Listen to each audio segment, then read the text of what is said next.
如果有人问你，你的择偶标准是什么？你的第一个反应是什么？如果你的答案是看感觉，都可以，没有什么特别的要求，那这集可能是拍给你看的，因为以前的我也是这样回答的。听起来好像很洒脱，但其实更像那种还不太清楚，但又想要证明自己知道自己要什么，所以干脆回答都可以。但后来我发现，这个都可以不只是活在了我的感情世界里，它更是住进了我每一个生活的角落里。每当有人问我想吃什么，我都会回答都可以。有人问我想去哪里，都可以。甚至有人问我你喜欢他吗？我也好像没有办法直接说出来。这种都可以让我每次遇到喜欢的人都会不自觉地去迎合对方。所以今天我想跟大家一起来聊聊灵魂伴侣、真爱、对的人，还有那个躲在都可以后面的那个自己。以前的自己长得像个小男生，不爱打扮，性格也像个男的，但内心却是比任何人都更渴望爱的小女生，很渴望被注意到。但奇怪的是，被注意后又恨不得把自己藏起来，不想被看见，就是带着这种别扭，还是幻想着哪天可以遇到那个对的人。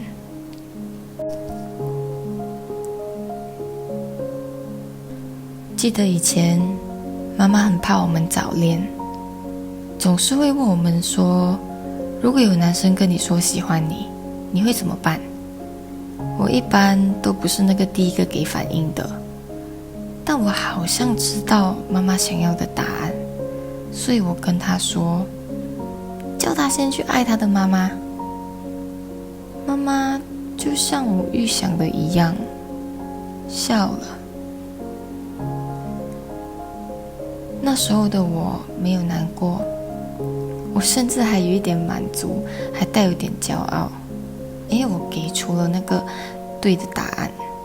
但这一份满足里面有一个东西，我当时叫不出名字，但后来我才知道，那叫做表演。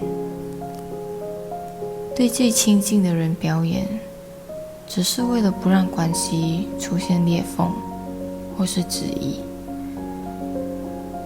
也就在那一刻，我发现我好像没有办法坦然地说出自己内心最真实的想法。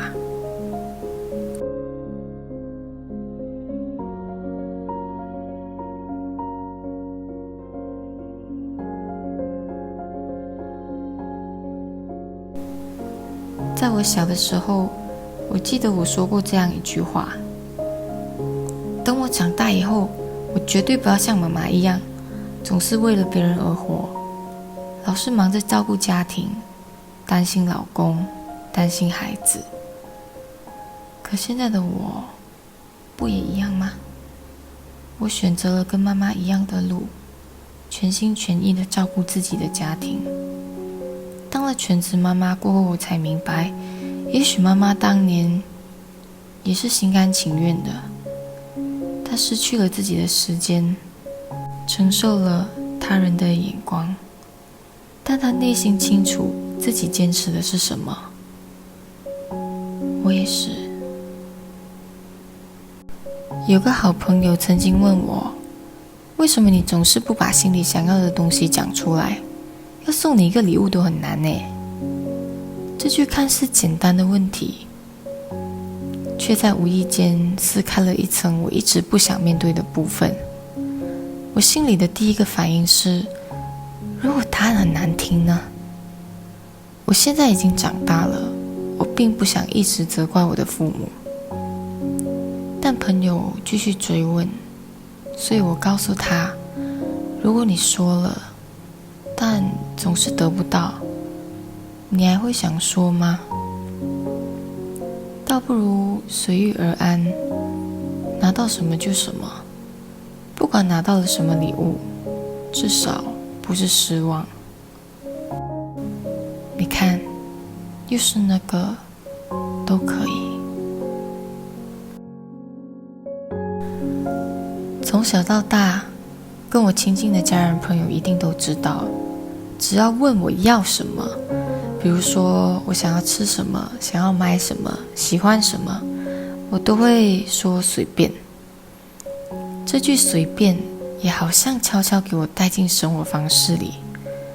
只要遇到我喜欢的人，我就会很主动的去迎合对方，迎合他的习惯、生活作息，各式各样的东西。当对方问我想要什么的时候，我也会惯性的说随便啦。我只会在我一个人的时候去吃想吃的，买喜欢的。只要有另一个人在身边，我都会专心的陪他们去做他们想做的事情。我很怕麻烦别人，所以总是小心翼翼的。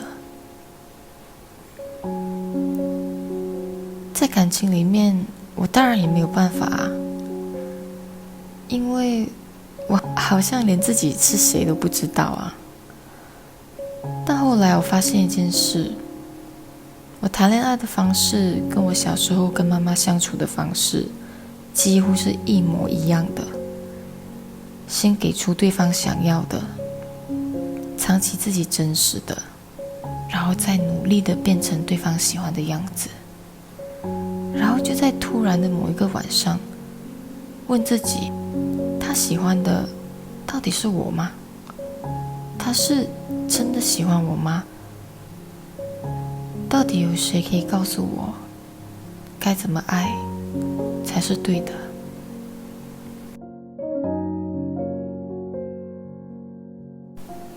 我对爱情还是向往的，但那时候的我想走的是捷径。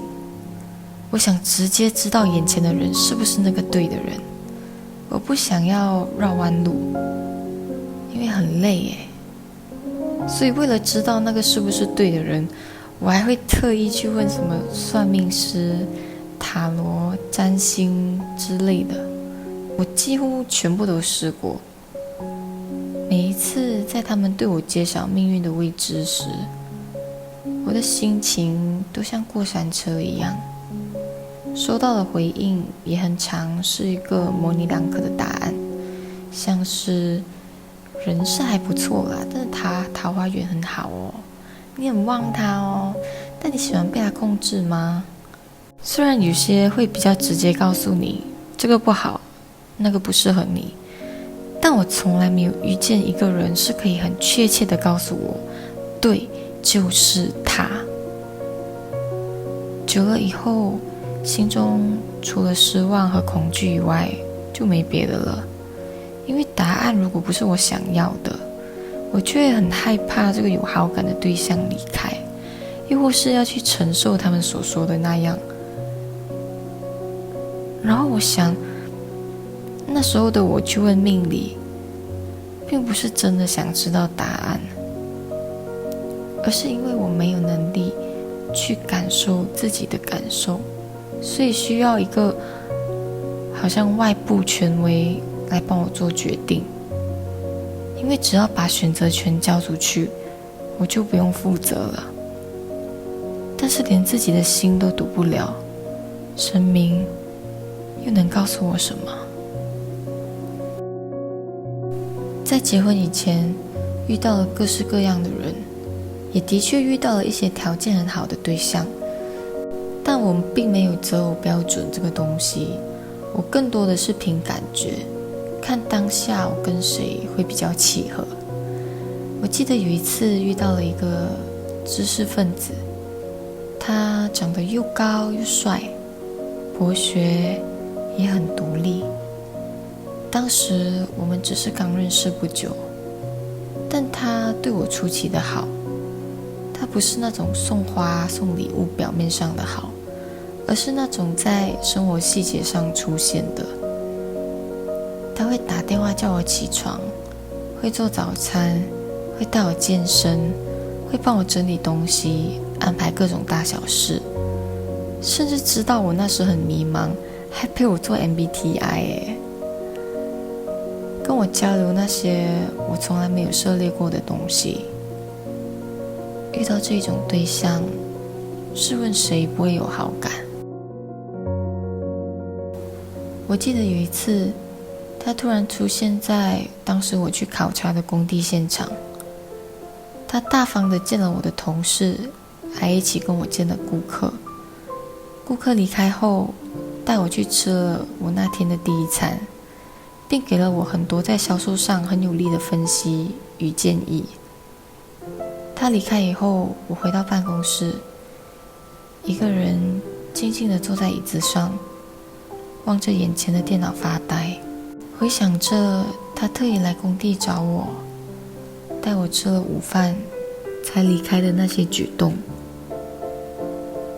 我很欣慰，但奇怪的是，我的胃突然紧紧的，像是有一个洞，然后莫名的升起一股焦虑，那一种应该要感到开心、感到幸福的心情并没有升起来。我当时不知道那是什么，但后来我才慢慢认出来，那叫做不配得感。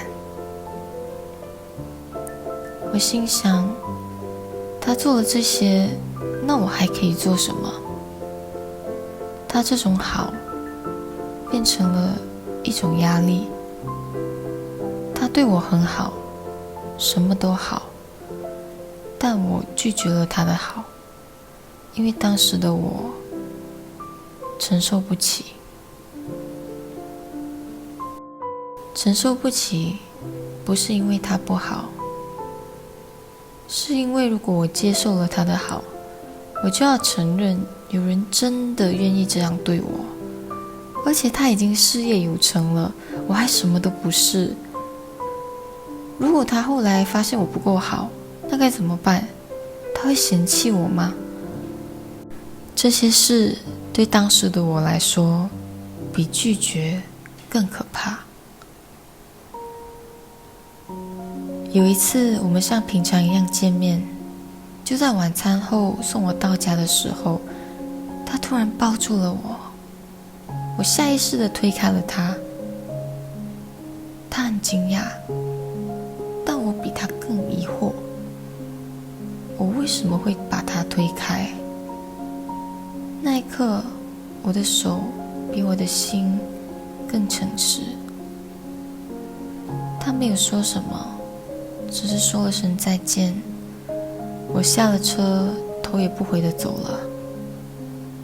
那次以后，我们都很有默契地少了联系，一直到3年后，有一次我在 IG 上发了一条限动，在某个市集帮朋友摆档卖花，就在快要收摊的时候，我突然看见了一个熟悉的侧脸，我下意识地把头转向另一边，是他，身旁还有一个女生随行，没有牵手。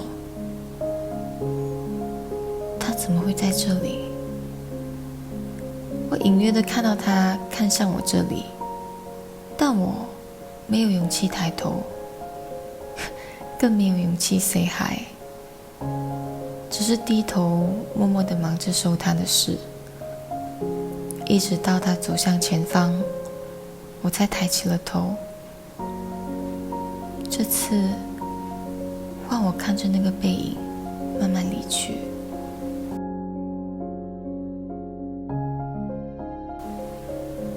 那时的我以为只要找到那个对的人，我就会变好，但那个人真的出现了，我却逃跑了。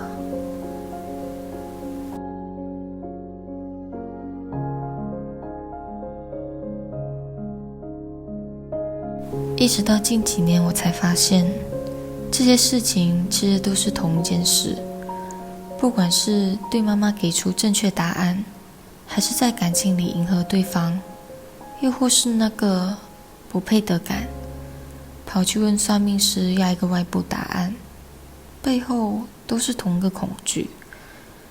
如果我说出那个真实的自己，还会不会有人爱我？当然也有朋友跟我说，爱别人以前要先爱自己。当时的我知道我应该要爱自己，但我不知道是哪里出错了。我对自己不错啊，肯为自己花钱，去旅行，不去接触那些伤害过自己的圈子。但后来想想，除了这些也没别的了。我还可以怎么对自己好？还有，到底要怎样才可以知道对方是对的人？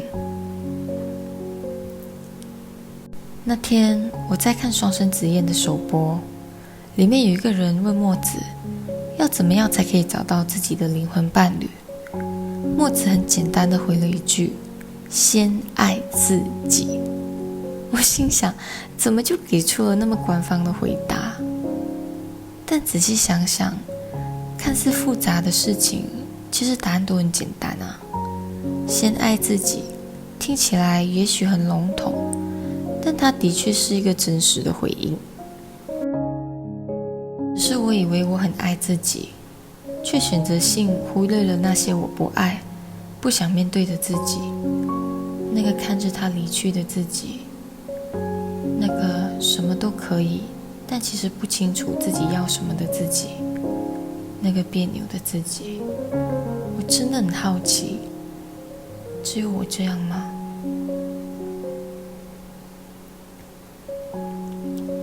因为朋友的问题，让我开始意识到，这好像就是我的生活态度，总是对生活有种无力的反抗。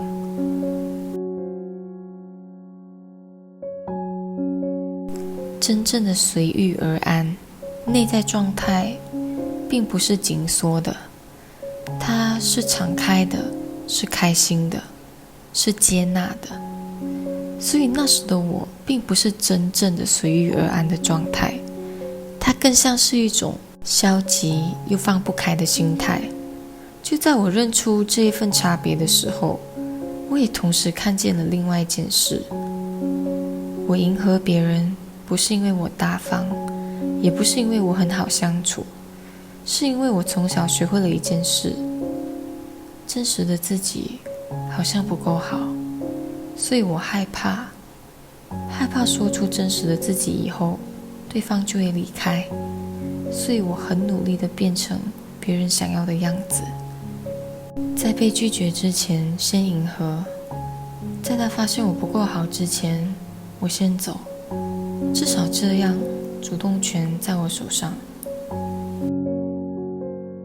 曾经的我，恨自己不是个讨喜的孩子，很常被否定，不被看见，老是做退让的那个。但长大以后发现，责怪原生家庭，并不会让自己变好。所以我开始想做一个成熟的大人，并尝试着去理解，去原谅。但那时候的我还没走出来。现在回头看，我只想对过去的自己说，如果你没有勇气去面对那些曾经的创伤，你哪来的勇气去改变？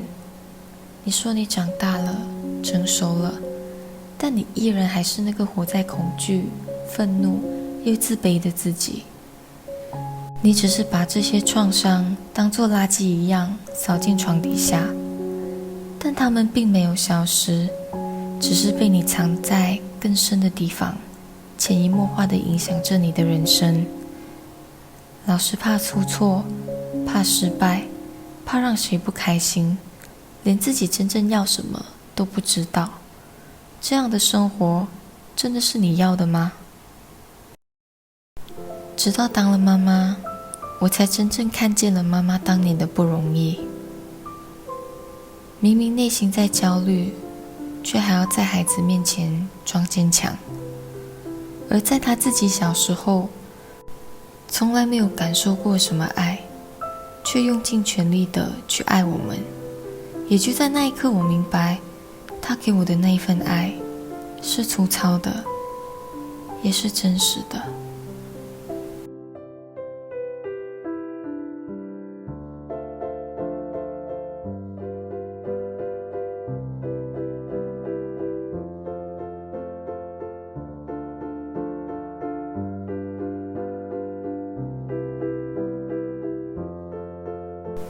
创伤很痛，也许会痛很久，但它只是个过程。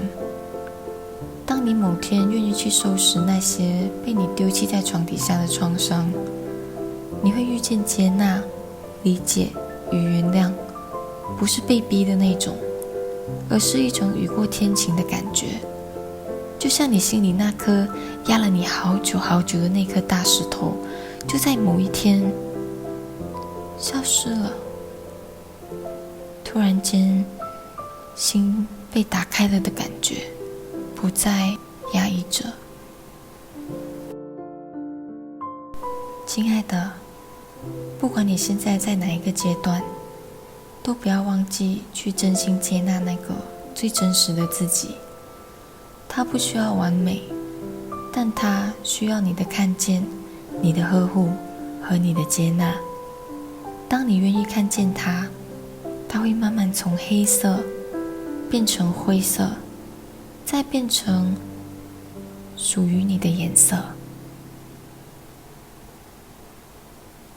底下留言告诉我，看完这集以后，你的心中出现了什么颜色？我们下期见咯，拜拜。